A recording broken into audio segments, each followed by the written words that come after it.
Let's talk about the winter break. We're in the midst of one, which is very novel, never seen in the Premier League before. A good thing or a bad thing, as far as you're concerned? Bad thing. I think cuts the workflow in the Premier League with all the teams. Liverpool is in an inspiration run, and they just cut the momentum. The momentum of the great time they're having right now. And you know, I think it's the wrong time as well when all the Spanish leagues, Italian league, German leagues, they have a break in December, in the middle of the season. Why the Premier League? Why on hell the Premier League is having a break? I agree with you on that. In January, are you joking? But wait a minute, Liverpool's a bit of a special case. It's taken in 5 seconds to mention Liverpool, by the way. They've had a break. They have normal international breaks, which drive a lot of people mad. They've got the Club World Championship break, and now this break. You know, it's just a season of breaks. I can't remember last time I saw Liverpool. You know, I mean, who plays for them, by the way? Is Ian St. John still playing? I mean, it has been a season of breaks, and particularly if you look at Liverpool's season. But players do need to rest. I mean, at least we all now accept that there is a scientific case for players needing a mental and physical break. But I agree with you. Have we taken it too late? Yeah. You know? Yeah. I mean, shouldn't we be doing it in the exact middle of the season? Now, people might say that means Christmas, and we want to watch our football at Christmas. Yeah. But what about New Year? Do we really have to play football? Well, I think the English Premier League has a tradition to don't have a break. You know, that's why I love the Premier League, because I was in Christmas time watching all the games, and now we have this winter break. And also for the players, they feel a little bit weird to have this time, you know? Let me ask you this question. Not in other countries, if Liverpool weren't 22 points clear at the top and you had Salah and Mane struggling with injuries, would you be saying the same thing? Yeah, because as a player and as a club, as a manager, you need to prepare for the whole season. But you'll lose them next season anyway, because they're going to the African Cup of Nations. And that's another. I mean, that's another break for you to contemplate. Yeah, exactly. I mean, but that is just ridiculous. So, Rodrigo, to get to the basis of your argument, you're saying that the winter break is a bad idea, but if there should be one, it should be earlier in the season. Is that all you're saying? Yeah, I think just one weekend in December. Is it feasible? Can it happen? Yes, I think it can. I mean, basically what we've got now, just move it back a little bit to help the players. I mean, it's obvious because of the injuries that are around. I don't have the figures of the injuries, but I mean, there's a huge stellar list led by Harry Kane. Yeah. Rashford as well in there. And Rashford, And do you think this winter break is helping the England squad to get fresh legs ahead of the Euros? The injuries might. I mean, it's conceivable. I mean, it's heartless, but conceivable that Harry Kane and Rashford's injuries will give them a longer, not just 13 days break, but several months break, in which case it will be helpful to England. Because I remember England always saying the English league, they never stop. That's why they never do anything. But that's not true anymore. That isn't true anymore. Because they don't have a break, they have a rest. They don't play as many don't. Games. The other problem is as well, by having the winter break at this point of the season, is that it obviously makes it closer for them to their Champions League fixtures, for those involved in Europeans, elite competition, exactly and therefore they have to hit the ground running. Absolutely, and that's another reason I think for having it a little bit earlier. But people will have to get used to no New Year fixtures. Now I think, I'm sorry, but they're just going to have it, because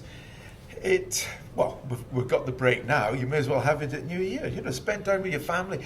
Go to a championship match. Go to a national league match. Yeah. I mean, go to some other football, and it's not just the Premier League. Yeah, it's true. Yeah, women's football as well, no? Yeah, I suppose so. If you like it. Yeah. But the other thing was, you said the Premier League's appeal is about the Christmas schedule and the relentless kind of like whatever it is, 7 games in 21 days. But even so, even if you did put the Christmas break in there, how many people would be put off by that, and how many people would then say, Premier League football?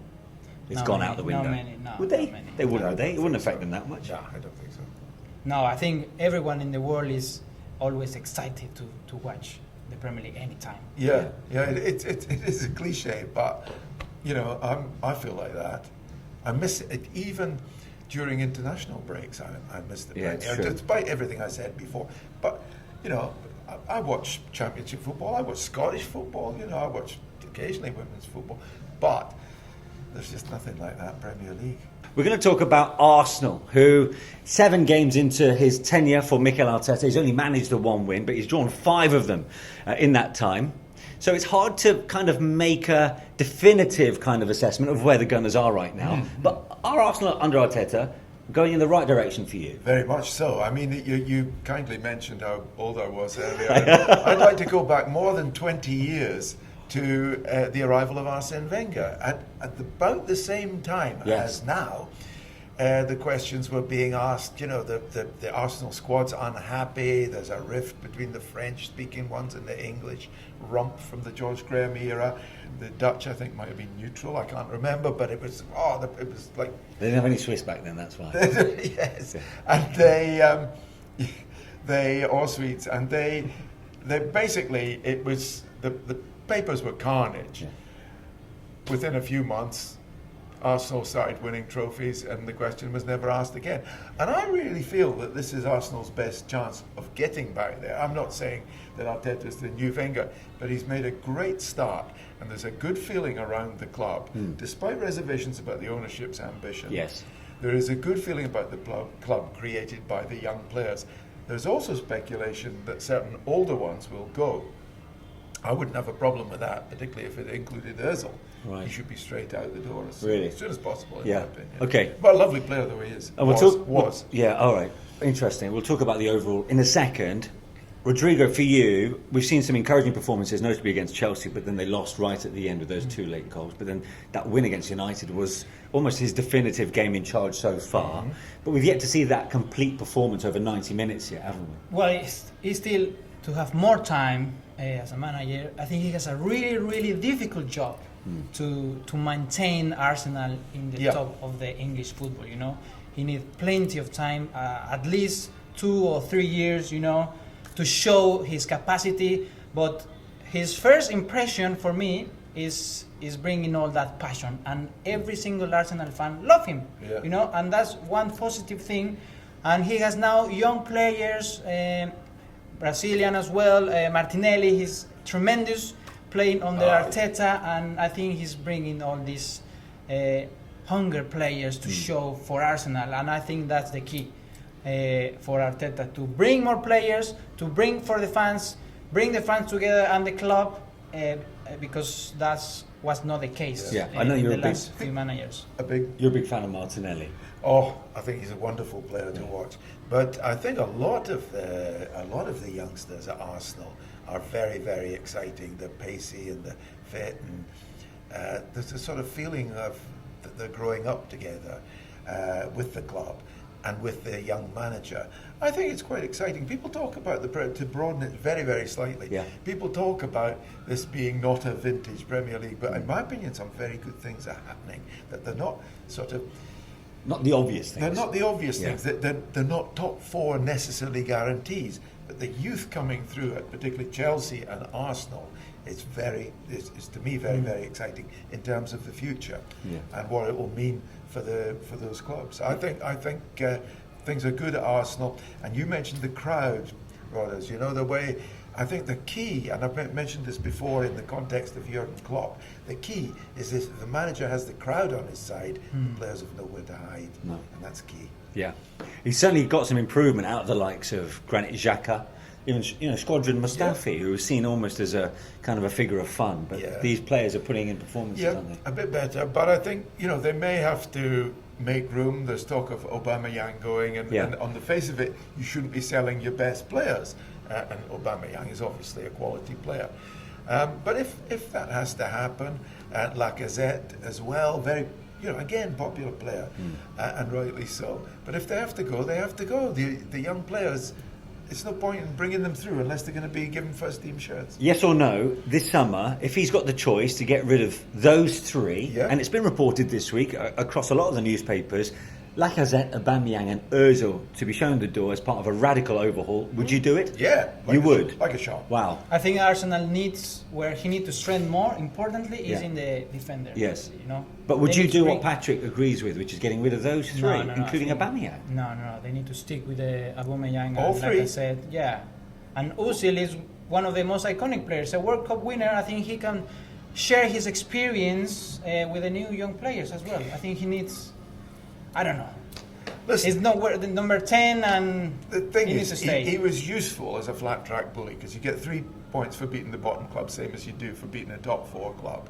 But he never, in all the time he's been at Arsenal, he might have had one good game against a competitor for a trophy. That's no good. And what's more, it sets a bad example to other people in the squad if you're picking and choosing the games where you turn up. And I cannot believe he's still at Arsenal. He should have gone years ago. Maybe let the people to leave their opinion, no? Yeah. Aubameyang is an interesting one because Yeah. they bought him a couple of seasons ago for near on £60 million. And clearly he's 30 years of age. It's at that point now where his value is going to start That's to dwindle. it. That's when you Barcelona sell. have been knocking on the door. So to get some value out of him, do they need to move him on? That's what you sell. That's what you sell. You sell him now, and you bring in. Okay, it's a bad example because Haaland's already gone to Dortmund, but you bring in a Haaland. Yeah. And that's how it's done. Yeah. That's how it's always been done. Yeah, I would Ozil's overdue. Aubameyang I would reluctantly sell, and Lacazette. You will destroy Arsenal if you sell all these three players. No, it's not. You rebuild Arsenal, and with the quality of the young players coming through, that won't be as difficult as it sounds. Lacazette isn't as prolific, clearly, as Aubameyang. But what he does do is he brings the work rate. He presses. And he links. and He links Yeah. the midfield to the attack. Yeah. So I'm not saying any of them are not without merit. Yeah. I'm just saying you have to sell to rebuild, particularly with this come to ownership who are very much bottom line merchants. Patrick is clearly going along with the lines that Arsenal should, and I'm going to be a little bit mischievous here, go down the Spurs route, where Maurizio Pochettino first took charge. Yes. He got rid of That's the likes exactly- no, I agree with Soldado, Adebayor, I agree with Etienne that. Capoue. Listen, if Arteta gets Spurs were in the last Champions League final. If Arteta in those 2 or 3 years that Rodgers is talking about Arteta needing, if he gets them to a Champions League final in that time, I don't think there'll be too many complaints. Yeah. I think the only gap or the only place where Arsenal really need to strengthen is 2 centre backs. They need defenders as soon as possible because they're very weak. Well, they brought in that Pablo position. Mari, haven't they? From Yeah, but they Flamengo. still- Anything? Do you know anything about this fella? No, not really. Okay. Not really. No much experience. But I mean, it's a left foot defender. Very interesting. There's not many centre backs in the world with left foot. So maybe he's gonna bring some. They need a quality signing. there. You talked about Tottenham. If they could get a signing as good as Alderweireld has been for Tottenham, I mean that is what Arsenal need. A guy who can play from the back the way Alderweireld can and defend and has that solid, reassuring presence. And a Toby Alderweireld would be exactly what Arsenal need, a player of that class. Let's talk about FA Cup and Tottenham primarily. Can Spurs end their wait since 2008, since their last major trophy? And is Mourinho's name on the FA Cup this season for you or not? Well, what you could say, looking at the way they've gone so far, going to a replay with Middlesbrough, having gone behind when Middlesbrough were struggling badly, and then Southampton again, coming from behind against Southampton. It could just have echoes of their Champions League run last year. I covered all those games, and they were out of that tournament about 5 times, and yet they got to the final, which they were out of it within 30 seconds. Unfortunately. But Mourinho's got this great record of winning a trophy in his first season at every club he's been at. And I think you have to say, given Spurs' situation, certainly in the league, but the Champions League is going to be very, very tough for them with the current setup. The FA Cup represents the only opportunity for him to do that. And you'd say, well, maybe sometimes your name is on the cup, isn't it? In one-off games, are they better than Mourinho out there for you? No, he's very good at that sort of thing, and that he'll tailor his tactics to that. No, I agree. I think also what will help is the players will know that all the stuff that Jerry's just said. The players will know that as well, and that definitely helps. No, I mean, it's obviously they'll win it next season because it's got a 1 in it. I think there is a chance of them being, one year ahead of schedule and winning it. I really do. And that'll be 30 years since they last won it. And this, and it's when they did, particularly difficult without 2 of your 4 best players in Kane and Sissoko. And well, I wasn't really thinking. I was thinking more of which position? Which one are you thinking about? Who the fuck am I thinking? Should we go back? That's the first time. That's the first one. Moura? No, Moura's injured. in. You mean injured at the moment? Yeah. Lloris wasn't he? But he's back. No, outfield player. Kane and. Well, Sissoko's the only other long term. I beg your pardon. I meant Ericsson. Oh, Ericsson. Sorry. Yeah, but even though they're without 2 of really the 4 of the best players of what you might call the Pochettino era, which is not only Kane who's injured, but Ericsson who's been sold. Yeah, and the fact, I suppose, what kind of plays in Mourinho's hands is that you've got Chelsea playing Liverpool. Yep. And one of the other ties. So one one big one you're goes knocking out. One you might be frightened of. Yeah, and they could be playing a Norwich side in the 5th round who'll have eyes on staying in the Premier League. That's the only priority for them, so they'll dilute. Yeah. So they beat Norwich at home, not easily, but they beat them. And they struggled a bit away. They drew away. So you wouldn't expect Norwich to win that game, but it's the FA Cup. You never quite know. Jerry, just your take on Tottenham generally under Jose Mourinho. You've seen them a lot. For me, as a neutral, and maybe from Paddy's perspective, he's still yet to convince. Yeah. Is that the way you see it? I think so. I think the 2 things that most fans seem to be asking is, obviously, what happened to the free-flowing, lovely football Pochettino played? But I think that was drying up already this year in 2019. And the second thing is, what is his style? What's the imprint? What style is he trying to play? Because you watch them at times, you think they do the short goal kick, then they play it back, and then they play it square, and suddenly they're under pressure. And you think, why are they doing this? Yeah. It doesn't seem to be a clear pattern of play that you can identify with a Liverpool. Manish was talking about one-off results. I mean, that in a way you can't have them both, because he tailors the approach of his team to the opposition. Yeah. But is that not also to his detriment? Yeah, it is. It will be, as far as Spurs fans are concerned, in my opinion, because Spurs is one of those clubs where all they ask for is winning and style. That's all that they ask for. And it's a bit like Manchester United, and you're Man United supposed to say, well, you can't compare our record of trophy winning to theirs. Yeah. But it is, if you look back at the traditions of the clubs, the 60s onwards, exactly, really, when you had Best had Busby at United and Bill Nicholson there, and great players at the Spurs double team. That lingers on. Yeah. And in fact, you still hear commentators say, "Oh, it's Spurs, Man United, always a special fixture." Well, probably a lot of young kids are listening to that and thinking, "Why?" Yeah. But it just is because of the traditions. But also, I suppose, working within the framework that he has, could he consider maybe if he wins the FA Cup to be one of his best achievements without Spurs' arguably best striker in recent years? Yeah. Well, not only that, it's not his team, is it? He's come into a club mid-season in one sense.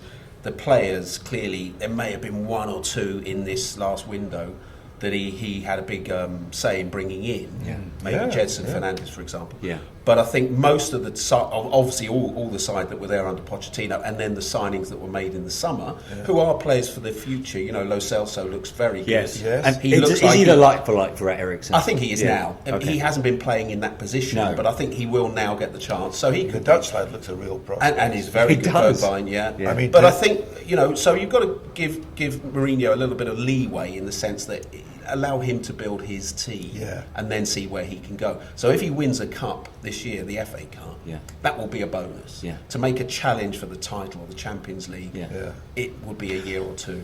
And you've worked with Jose. I suppose you know Jose. You've written about him in the past. I wouldn't say I worked with him. Okay, not worked with him. But you probably felt like you worked with him at points. Exactly. But you get into him. And you'd get the impression, knowing his mindset in a way, that the Kane situation would make him even more eager to prove the doubters wrong. He's the man to do it. Well, he's quite happy to have the excuse, and because every time you watch Spurs, Kane's absence is a sort of absent elephant from the room. Yes. So he doesn't even need to make it. I don't suppose it'll stop him if he in adversity. Yeah. But that's true. Yeah, it'll make him definitely more determined to show that there are two ways to win. Okay, gents, thanks very much indeed. So those are really the two questions we'd love you to answer as well. For those of you who are watching this, is Spurs' name on the FA Cup this season? And has Jose Mourinho convinced you as the manager at Tottenham Hotspur thus far?